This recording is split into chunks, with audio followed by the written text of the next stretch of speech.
Assalamualaikum warahmatullahi wabarakatuh. Let us introduce ourselves. My name is Hasnina Safitri. My student number 115 and my friend.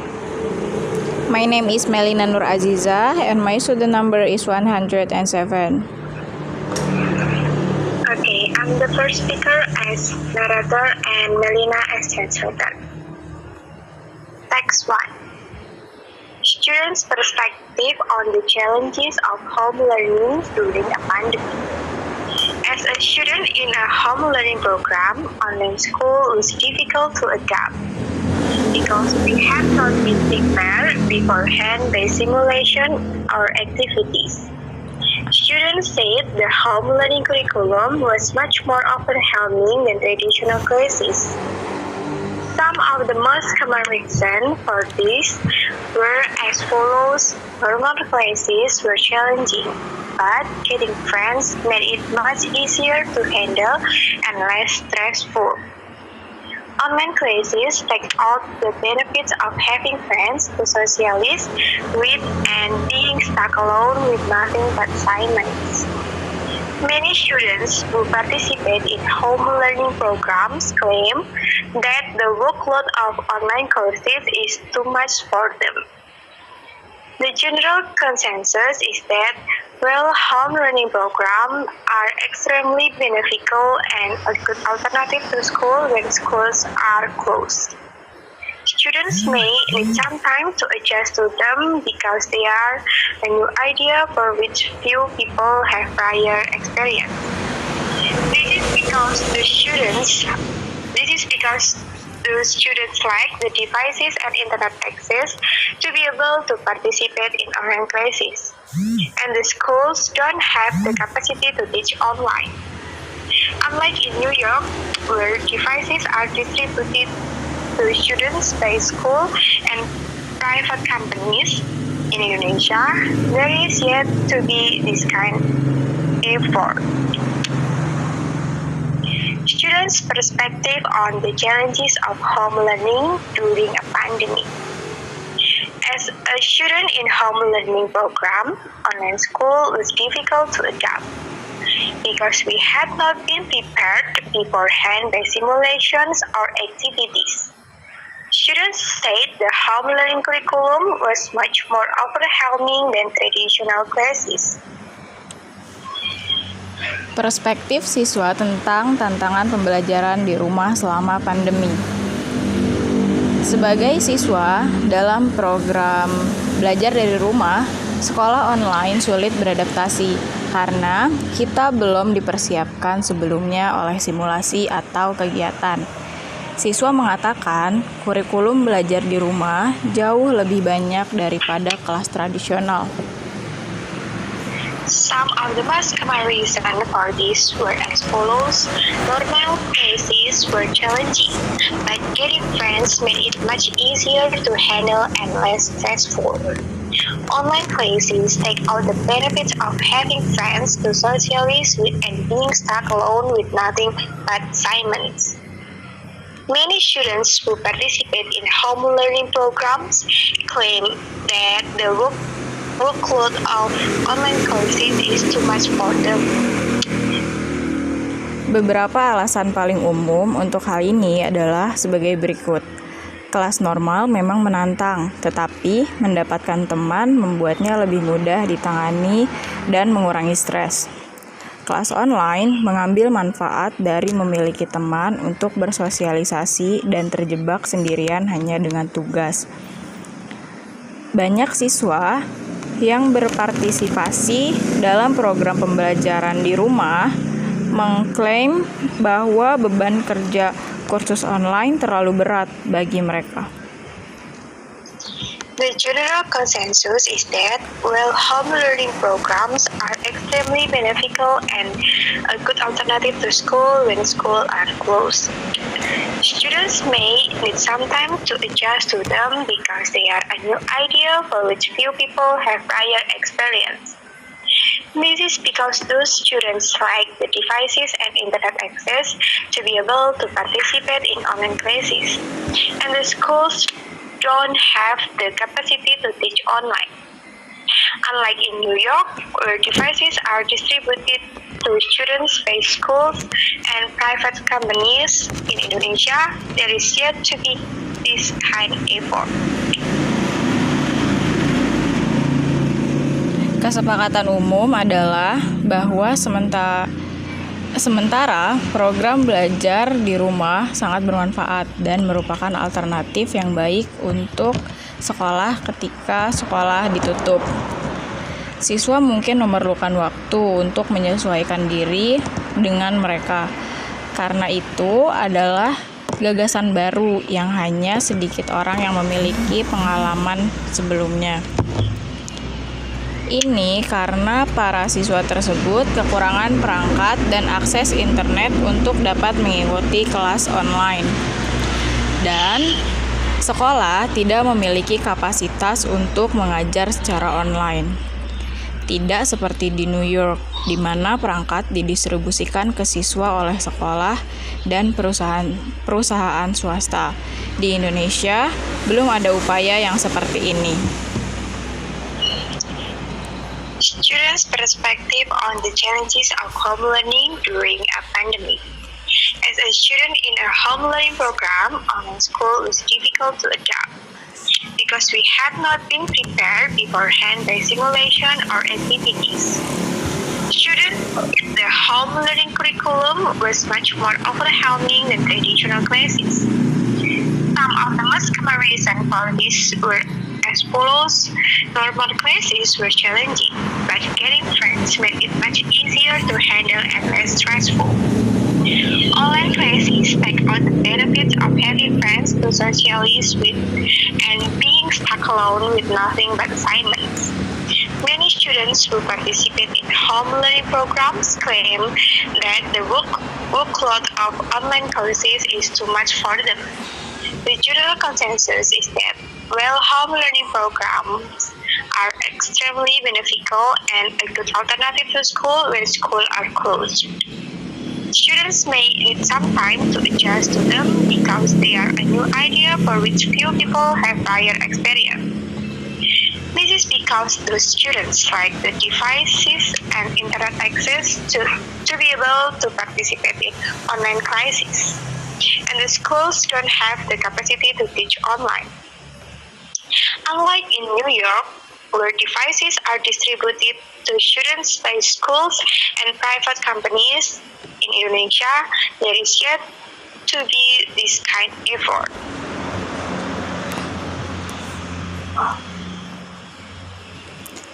Perspektif siswa tentang tantangan pembelajaran di rumah selama pandemi. Sebagai siswa dalam program belajar dari rumah, sekolah online sulit beradaptasi karena kita belum dipersiapkan sebelumnya oleh simulasi atau kegiatan. Siswa mengatakan kurikulum belajar di rumah jauh lebih banyak daripada kelas tradisional. Beberapa alasan paling umum untuk hal ini adalah sebagai berikut. Kelas normal memang menantang, tetapi mendapatkan teman membuatnya lebih mudah ditangani dan mengurangi stres. Kelas online mengambil manfaat dari memiliki teman untuk bersosialisasi dan terjebak sendirian hanya dengan tugas. Banyak siswa yang berpartisipasi dalam program pembelajaran dari rumah mengklaim bahwa beban kerja kursus online terlalu berat bagi mereka. Kesepakatan umum adalah bahwa sementara program belajar di rumah sangat bermanfaat dan merupakan alternatif yang baik untuk sekolah ketika sekolah ditutup. Siswa mungkin memerlukan waktu untuk menyesuaikan diri dengan mereka. Karena itu adalah gagasan baru yang hanya sedikit orang yang memiliki pengalaman sebelumnya. Ini karena para siswa tersebut kekurangan perangkat dan akses internet untuk dapat mengikuti kelas online. Dan sekolah tidak memiliki kapasitas untuk mengajar secara online. Tidak seperti di New York, di mana perangkat didistribusikan ke siswa oleh sekolah dan perusahaan swasta. Di Indonesia, belum ada upaya yang seperti ini. Okay, and the second text, I am the first speaker as narrator and Hasna as a translator. On March, Presiden Joko Widodo announced that 2 Indonesians have been tested positive for the COVID-19 and become the first confirmed case in Indonesia. The 2 are now being treated at the Sulianti Saroso Infectious Disease Hospital in the capital. Both patients had been in contact with a Japanese national who tested positive in Malaysia after leaving Indonesia. Related to this matter, the Health Minister Terawan Agus Putranto further said both are in good condition and don't have serious breathing difficulties. The Ministry of Health of the Republic of Indonesia has taken immediate action and precautionary measures to enhance preparedness for COVID-19 in Indonesia. Referring to World Health Organization interim guidance on the COVID-19. It is our hope to spread the news that activities and business run as usual in Indonesia, while we also pray that his outbreak can soon be contained globally. We also encourage travelers to keep fit and upgrade their personal health to increase the body immunity and prevent them from being infected with virus. Symptoms of COVID-19 include fever, cough, respiratory problems, sore throat, and fatigue. In this regard, travelers are recommended to undertake precautions which include hand and respiratory hygiene and safe food practice, such as frequently clean hands by using alcohol-based hand rub or soap and water, wear a mask if having respiratory symptoms, and avoid close contact with people who are unwell or showing symptoms or illness. On March 2, President Joko Widodo announced that 2 Indonesians have been tested positive for the COVID-19 and become the first confirmed case in Indonesia. The 2 are now being treated at the Sulianti Saroso Infectious Disease Hospital in the capital. Both patients had been in contact with a Japanese national who tested positive in Malaysia after leaving Indonesia. Pada tanggal 2 Maret tahun 2020, Presiden Joko Widodo mengumumkan bahwa 2 warga negara Indonesia dinyatakan positif COVID-19 dan menjadi kasus terkonfirmasi pertama di Indonesia. Keduanya kini dirawat di Rumah Sakit Penyakit Menular Sulianti Saroso di ibu kota. Kedua pasien telah melakukan kontak dengan seorang warga negara Jepang yang dinyatakan positif di Malaysia setelah meninggalkan Indonesia. Related to this matter, the Health Minister Terawan Agus Putranto further said both are in good condition and don't have serious breathing difficulties. The Ministry of Health of the Republic of Indonesia has taken immediate action and precautionary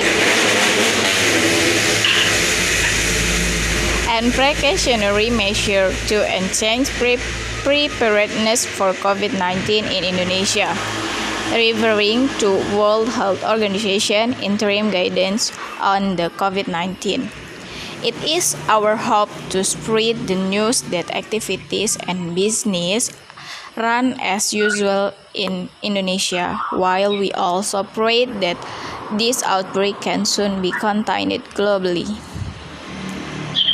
Terkait hal tersebut, Menteri Kesehatan Terawan Agus Putranto mengatakan bahwa keduanya dalam kondisi baik dan tidak mengalami kesulitan bernapas yang serius. Kementerian Kesehatan atau Kemenkes Republik Indonesia segera mengambil tindakan dan tindakan pencegahan untuk meningkatkan kewaspadaan menghadapi COVID-19 di Indonesia, mengacu pada pedoman WHO terkait COVID-19. Harapan kami untuk kegiatan dan bisnis berjalan seperti biasanya. Sembari juga kami berdoa agar wabah ini dapat segera diatasi secara menyeluruh. We also encourage travelers to keep fit and upgrade their personal health to increase the body immunity and prevent them from being infected with virus. Symptoms of COVID-19 include fever, cough, respiratory problems, sore throat, and fatigue. In this regard, travelers are recommended to undertake precaution, which include hand and respiratory hygiene and safe food practice, such as frequently clean hand by using alcohol-based hand rub or soap and water, wear a mask if having respiratory symptoms, and avoid close contact with people who are unwell or showing symptom or illness. Kami juga mendorong para wisatawan untuk tetap sehat dan meningkatkan kesehatan pribadinya, untuk meningkatkan kekebalan tubuh dan mencegah mereka dari infeksi virus. Gejala COVID-19 meliputi demam, batuk, masalah pernapasan, sakit tenggorokan, dan kelelahan. Dalam hal ini, wisatawan disarankan untuk melakukan tindakan pencegahan yang mencangkup kebersihan tangan dan pernapasan, serta makan makanan yang terjamin kebersihannya, seperti sering membersihkan tangan dengan menggunakan antiseptik berbahan dasar alkohol atau sabun dengan air, memakai masker jika mengalami gejala pernapasan, dan menghindari kontak dekat dengan orang yang tidak sehat atau menunjukkan gejala sakit. On March 2, Presiden Joko Widodo announced that 2 Indonesians have been tested positive for the COVID-19 and become the first confirmed case in Indonesia. The two are now being treated at the Sulianti Saroso Infection Disease Hospital in the capital. Both patients had been in contact with a Japanese national who tested positive in Malaysia after leaving Indonesia. Related to this matter, the Health Minister Terawan Agus Putranto further said both are in good condition and don't have serious breathing difficulties. The Ministry of Health of the Republic of Indonesia has taken immediate action and precautionary measures to enhance preparedness for COVID-19 in Indonesia, referring to World Health Organization interim guidance on the COVID-19. It is our hope to spread the news that activities and business run as usual in Indonesia, while we also pray that this outbreak can soon be contained globally. We also encourage travelers to keep fit and upgrade their personal health to increase the body immunity and prevent them from being infected with virus. Symptoms of COVID-19 include fever, cough, respiratory problem, sore throat, and fatigue. In this regard, travelers are recommended to undertake precaution which include hand and respiratory hygiene and safe food practices, such as frequently clean hand by using alcohol-based hand rub or soap and water, wear a mask if having respiratory symptoms, and avoid close contact with people who are unwell or showing symptom of illness. Pada tanggal 2 Maret 2020, Presiden Joko Widodo mengumumkan bahwa 2 warga negara Indonesia dinyatakan positif COVID-19 dan menjadi kasus terkonfirmasi pertama di Indonesia. Keduanya kini dirawat di Rumah Sakit Penyakit Menular Sulianti Saroso di ibu kota. Kedua pasien telah melakukan kontak dengan seorang warga negara Jepang yang dinyatakan positif di Malaysia setelah meninggalkan Indonesia. Terkait hal tersebut, Menteri Kesehatan Terawan Agus Putranto mengatakan bahwa keduanya dalam kondisi baik dan tidak mengalami kesulitan bernapas yang serius. Kementerian Kesehatan atau Kemenkes Republik Indonesia segera mengambil tindakan dan tindakan pencegahan untuk meningkatkan kewaspadaan menghadapi COVID-19 di Indonesia. Mengacu pada pedoman WHO terkait COVID-19. Harapan kami untuk kegiatan dan bisnis berjalan seperti biasanya. Sembari kami juga berdoa agar wabah ini dapat segera diatasi secara menyeluruh. Kami juga mendorong para wisatawan untuk tetap sehat dan meningkatkan kesehatan pribadinya guna meningkatkan kekebalan tubuh dan mencegah mereka dari infeksi virus. Gejala COVID-19 meliputi demam, batuk, masalah pernapasan, sakit tenggorokan, dan kelelahan. Dalam hal ini, wisatawan disarankan untuk melakukan tindakan pencegahan yang mencangkup kebersihan tangan dan pernapasan, serta makan makanan yang terjamin kebersihannya. Seperti sering membersihkan tangan dengan menggunakan antiseptik berbahan dasar alkohol atau menggunakan sabun dengan air. Memakai masker jika mengalami gejala pernapasan dan menghindari kontak dekat dengan orang yang tidak sehat atau menunjukkan gejala sakit. That's all. Thank you for your attention. Wassalamualaikum warahmatullahi wabarakatuh.